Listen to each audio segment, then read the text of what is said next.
Since the beginning of the war, King David had made his loyalty clear, and he surrounded himself with a new breed of courtiers, which included a few renounced Nazis. He shared various classified Allied documents with his wife, the Duchess of Windsor, which was herself sharing many classified war information with the German ambassador at the time. And it was solidly believed that she was cheating on the King of Britain with him. It got too bad to an extent that the government had to stop putting secret and sensitive information in King David's Red Box. In 1936 came the abdication, in which he gave up the throne to his younger brother, King George.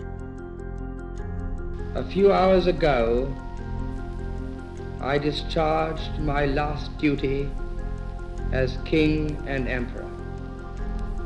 And now that I have been succeeded by my brother, the Duke of York, my first words must be to declare my allegiance to him. This I do with all my heart. You all know the reasons which have impelled me to renounce the throne. But I want you to understand that in making up my mind, I did not forget the country or the empire, which, as Prince of Wales and lately as King, I have for 25 years tried to serve.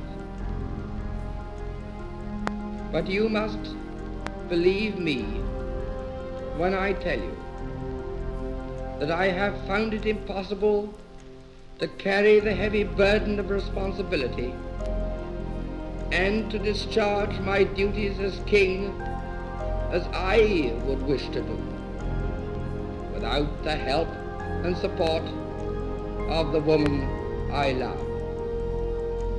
And I want you to know that the decision I have made has been mine and mine alone.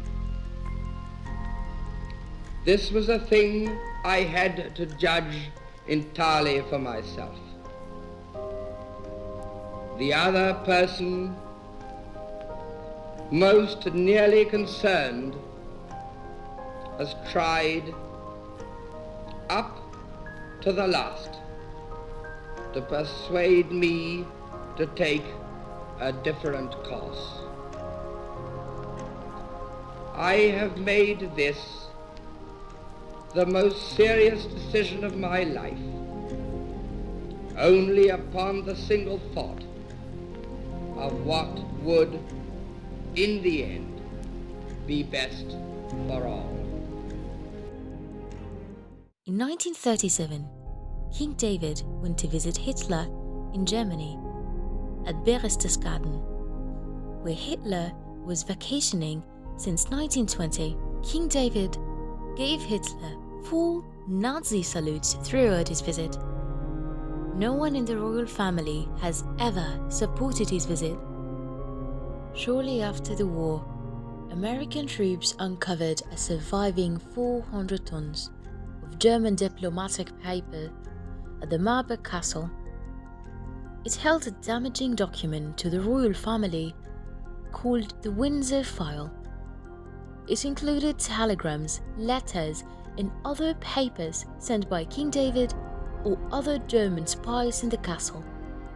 Amongst these documents was a Nazi revised plan called Operation Willy, where the Germans plotted to overthrow the monarchy and reinstate King David as the rightful King of Windsor and as King of Britain, of course in return of giving German forces free reign across Europe, and to manipulate King David in accepting and adhering to Operation Willy.